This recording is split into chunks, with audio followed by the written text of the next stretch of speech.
And you do a lot of work with both university students, but also with students in secondary schools and maybe even primary schools. Do you think this is a good way to learn about robotics? Yeah, absolutely. Yeah. Um, Probably a bit above primary school students, but certainly, from transition year students or leaving cert students that might be studying computer science or engineering would kind of easily find, a project like this quite easy to build.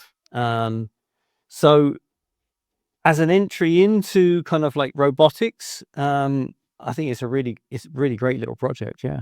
Yeah, and the students who built these, they weren't from a technological background, were they? So were they well able, do you think, to cope with the demands? Yeah, absolutely. Yeah. The students that we had, like you say, didn't come from an engineering or a kind of computer science background.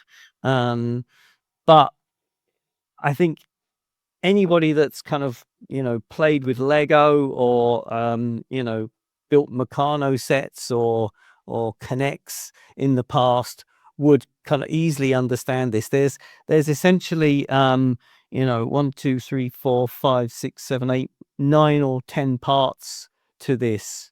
So there's not a lot of technical knowledge required to build one of these. If you can build an IKEA wardrobe, you could build one of these. Yeah. And while the inside of the robots is standard for all the Blossoms, there's real creativity possibilities, isn't there, with the ears and the outfits? Yeah, the whole purpose of this is, unlike other kind of robot kits that we might bring out to schools to sort of like, teach children robotics.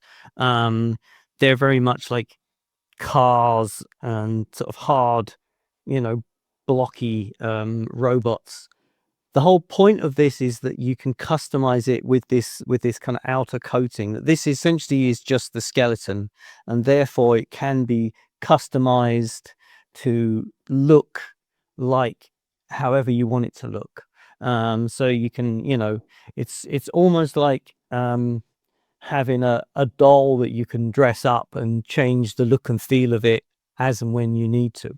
And the web page even has knitting patterns and crochet patterns, I think. Absolutely, yeah. The whole point of this is that it's a handcrafted. They call it a handcrafted soft social robot on on their web page, and that is the whole point of it. Is that you can handcraft the skin, the ears, even put a face onto it as well, if you so wish. So therefore, it's kind of extensible in that regard.